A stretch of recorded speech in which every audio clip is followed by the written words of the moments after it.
وَلَنَبْلُوَنَّكُمْ بِشَيْءٍ مِّنَ الْخَوْفِ، دیکھو تمہاری آزمائش ہوگی، ضرور ہوگی،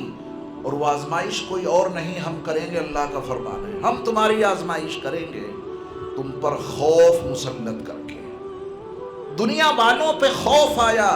جواب نہیں تو خود کو تباہ کر لیا، ایمان والے پہ خوف آیا، مسکرا کے اس کا استقبال کرتا ہے، میرے رب نے تو مجھ پہ خوف مسلط کیا ہے، وہ خوف مسلط کر رہا ہے آزمائش کے لیے، امن بھی وہی عطا کریں گے۔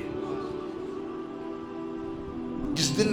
زندگی کے اس سوال کا جواب قرآن کے حوالے سے مل گیا، کوئی خوف آپ کو اسلام پر چلنے، دین پہ قائم رہنے،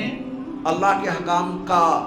کی اطاعت کرنے اور رسول اللہ صلی اللہ علیہ وسلم کی سنتوں کی پیروی کرنے سے کوئی خوف آپ کو روک نہیں سکتا۔ میزائلیں گر رہی ہیں، قرآن کی تلاوت جاری ہے،